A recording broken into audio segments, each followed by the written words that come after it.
सर्व प्रश्नामध्ये तुम्हाला व्हेरिएबल्स एकच दिसतं का बघा बरं. म्हणजे इक्वेशन इन वन व्हेरिएबल आहे का नाही. येस. आता यापैकी 11 आहेत, यापैकी कोणते कोणते घ्यायचे बघा. तिसरे घेऊ का अगोदर. ठीक आहे. कशाची व्हॅल्यू काढायची आपल्याला. एक्स ची व्हॅल्यू काय आहे. Equation 3x plus 12 equals to 2x minus 4. Okay. तर आपण काय करणार आहोत. सिमिलर टर्म्स म्हणजे एक्स वाले एका साईडला घेणार आणि कॉन्स्टंट टर्म्स म्हणजे नंबर दुसऱ्या साईडला नेणार आणि चेक करणार की एक्स ची व्हॅल्यू काय येईल. ओके. म्हणजे रूल फॉलो करणार. हे इकडे गेल्यास मायनस होईल, हे इकडे गेल्यास मायनस होईल वगैरे वगैरे. इक्वेशनचे आपण रूल्स पाहिले होते ना 5-6. मग हे 3x जशाच तसं 2x इकडून काय होईल -2x होईल. या साईडचे -4 जशाच तसे आणि हे जे प्लसचे 12 आहे इकडे जाऊन काय होते -12. मग 3x -2x काय होईल 1x म्हणजे फक्त x आणि -4 आणि -12 किती होतील -16. हे झाले -16 म्हणजेच इक्वेशनचं सोल्युशन काय आलं -16. सॉरी. त्याच्यानंतर दुसरं कोणतं घ्यायचंय 6. ओके. नंबर 6 घेऊया इथे. बघा काय आहे नंबर 6. आपण वेगवेगळ्या मेथडनं सॉल्व्ह करू शकतो. y/7 plus y-4 whole divided by 3 equals to 2. काही घाबरायचं नाही. लेफ्ट हँड साईडला 2 फ्रॅक्शन्स आहेत. दुसऱ्या फ्रॅक्शनमध्ये न्यूमरेटरमध्ये 2 टर्म्स आहेत. तर अगोदर करा क्रॉस मल्टिप्लिकेशन लेफ्ट हँड साईडला आणि राईट हँड साईडला 2 2 2 शेवटपर्यंत लिहा. शेवटपर्यंत म्हणजे जोपर्यंत हे एक होत नाही इकडे या 2 फ्रॅक्शनचा एक फ्रॅक्शन होत नाही तोपर्यंत 2 लिहित राहायचा. ओके. क्रॉस मल्टिप्लिकेशन करा. 3 ने जर आपण y ला मल्टिप्लाय केलं तर काय होईल 3y. पुन्हा साईन कशाचं आहे प्लस. इथं जे साईन येते. आता 7 नी फक्त y ला नाही 7 नी y आणि -4 दोघांनाही मल्टिप्लाय करायचं. 7 × y काय होईल 7y. 7 × -4 म्हणजे -28 आणि होल डिवायडेड बाय छेदाछेदांचा गुणाकार द प्रोडक्ट ऑफ डिनॉमिनेटर्स. 7 3 21 आणि राईट साईडला काय सुरू आहे 2 जशाच तसा 2 जशाच तसा. त्याच्यानंतर आता ह्या y ला सिमिलर टर्म्स आहेत का त्यांची सम होईल की सबट्रॅक्शन होईल. सम होईल की सबट्रॅक्शन होईल. Both they are same sign. Both they are positive. Addition होईल आणि पॉझिटिव्ह साईन राहील म्हणजेच काय होईल 10y आणि पुढे काय आहे -28 मात्र मायनस डिवायडेड बाय किंवा 21ला मी आता डिनॉमिनेटरचं कुठे येईल न्यूमरेटरमध्ये म्हणजे डिव्हिजनचं कुठे येईल ते मल्टिप्लिकेशनमध्ये 2ला. सो 2 × 21 काय होईल 42. 2 × 21 म्हणजे इकडे गुणाकारात गेला असतं ना. तसं नसेल समजत तर हे अगोदर 2 लिहा त्याच्यानंतर हे भागाकारातले म्हणजे डिव्हिजन मधले मल्टिप्लिकेशन मध्ये 2ला. याचा आन्सर काय आला मग 42 आला. Got it. Next step. आता 10 ला अगोदर न्यायचं की -28 ला अगोदर न्यायचं. -28 ला तिकडे न्यायचं ते प्लस होतील म्हणजेच काय होईल ना 10y इक्वल्स टू काय शिल्लक राहील 42 मायनस झाली प्लस 28. ह्या दोघांची सम केली तर किती होईल 70 होईल का 70. म्हणजे 10y इक्वल्स टू 70 असं इक्वेशन झालं. म्हणजेच y ची व्हॅल्यू काय येईल या साईडची 70 आणि 10 कशी आहेत मल्टिप्लिकेशन मध्ये आहेत की सम मध्ये आहेत कसे आहेत मल्टिप्लिकेशन मध्ये. त्याचं प्लसचं साईन आहे का दोघांच्या मध्ये नाही. प्लसचं साईन असलं तर मायनस झाले असते. मल्टिप्लिकेशनच्या रिलेशन मध्ये साईड चेंज झाली तर डिव्हिजन मध्ये जातील म्हणजे छेदामध्ये जातील आणि y ची व्हॅल्यू काय येईल therefore y equals to 70 divided by 10 म्हणजेच 7. आन्सर चेक करा हेच आहे का. हे अशा प्रकारे सावकाश सॉल्व्ह करायचं. लिहा. 11वं. तुम्हाला असं वाटतं काय खूप अवघड आहे नाही सोपं आहे. ब्रॅकेट्स दिसतात म्हणून अवघड आहे असं काही नसतं. ओके ठीक आहे.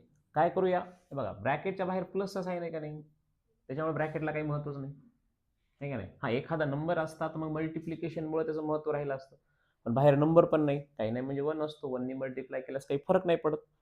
म्हणजेच हे काय होणार आहे फर्स्ट स्टेप ब्रॅकेट कॅन्सल करतो मी b + b + 1 + b + 2 4 divided by किती झालं 4.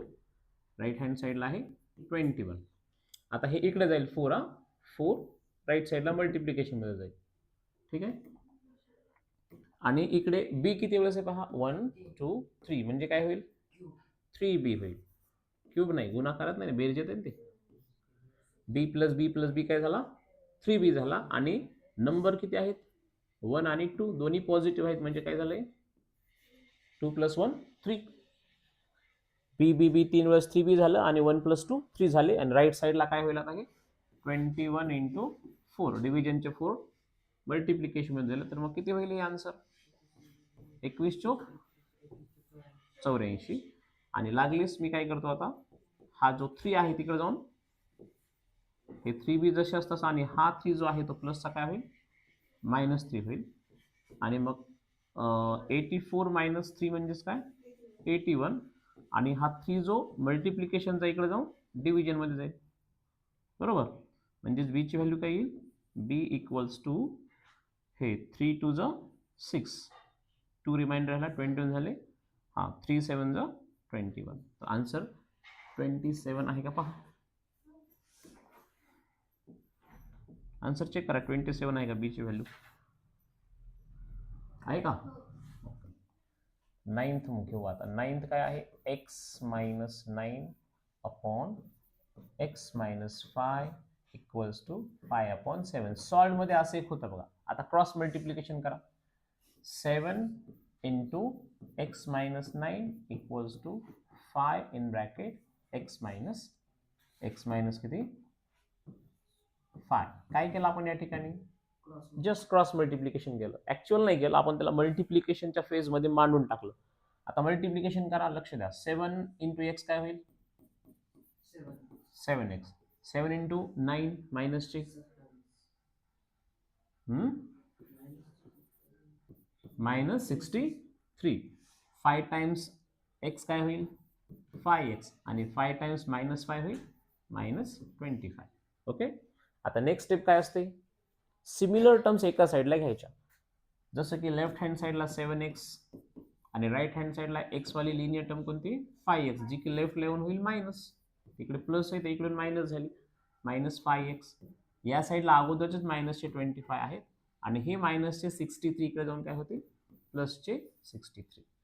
7x - 5x काय होईल प्लसचे 2x. आणि या साईडला 63 मधनं आपल्याला 25 काढावं लागतील मोठा छोटा नंबर. आन्सर पॉझिटिव्ह आहे. 3 मधनं काही 5 सबट्रॅक्ट होणार नाही तर 13 मधनं 5 काढा किती राहतील 8 बरोबर. इथला एक कमी करा 5 झाले 5 - 2 म्हणजेच 3. ओके. आता ह्या दोघांची बेरीज करून बघा एवढी येते का 8 आणि 5 13 3 हातचा 1 1 आणि 2 3 आणि 3 6 बरोबर आहे.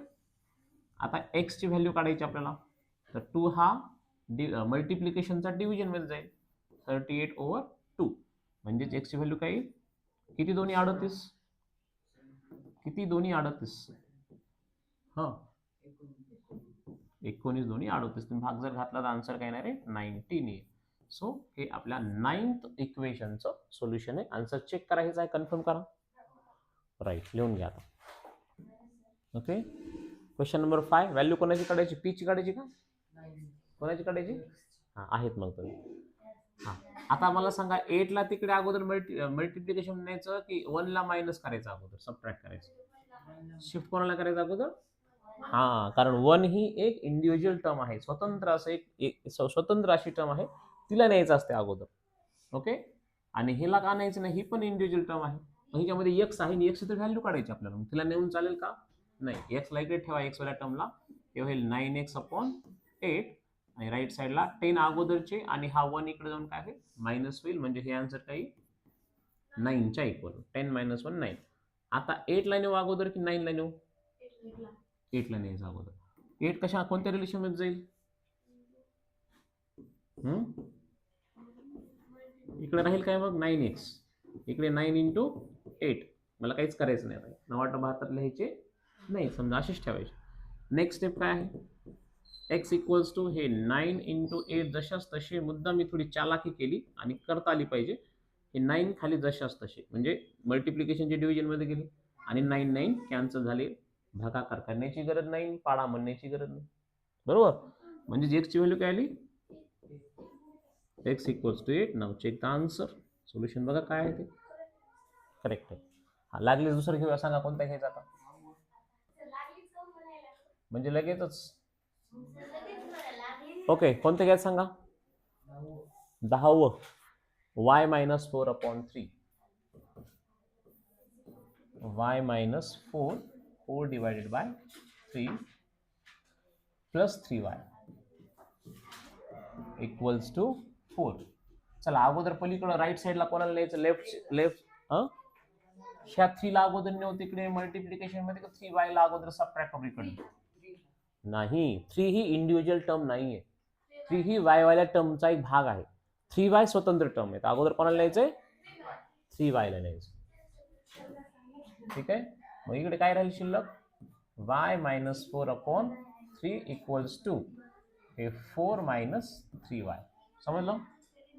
बघा इकडे बघ, झालं. आता इथे काही नाही म्हणजे काय आहे, इथे काही नाही म्हणजे 1 आहे ना. आता करा क्रॉस मल्टिप्लिकेशन. ह्या 1 ने याला मल्टिप्लाय केल्यास काही फरक पडेल का, इथे काही नाही म्हणजे 1 आहे का नाही. हा, त्या 1 ने याला मल्टिप्लाय केल्यास काहीच फरक पडणार नाही, y minus 4 जसे असते. पण ह्या 3 ने मल्टिप्लाय केल्यास फरक पडणार आहे. मी डायरेक्ट मल्टिप्लाय करतो दोघांनाही. 3 × 4 12 आणि 3 × -3y काय होईल, -9y होईल. 3 3 = 9 आणि y जशाच तसं. आता ह्या मायनसच्या 9y ला इकडे घेऊया. ह्या साईडला अगोदर y आहे, मग हा मायनसचा 9y काय होईल, प्लसचा 9y होईल. राईट साईडला 12 जशाच तसे आणि -4 इकडे जाऊन काय होते, +4. कळालं हे, -4 इकडे जाऊन +4 झाले. y + 9y काय होईल, 10y. therefore 10y equals to 16. बरोबर. म्हणजेच y ची व्हॅल्यू काय आली, 16/10. 16/10 लिहा, किंवा त्यालाच तुम्ही 8/5 लिहू शकता, किंवा त्यालाच तुम्ही कसं लिहू शकता, 1.6 सुद्धा लिहू शकता. आन्सर हे पण करेक्ट आहे आणि हे पण करेक्ट आहे. पाठीमागं डेसिमल मध्ये का वल्गर फ्रॅक्शन मध्ये बघा, पाठीमागे आन्सर कसं आहे. हा बरोबर आहे का मग. हा, त्याने P/Q फॉर्म मध्ये घेतलं. लिहा.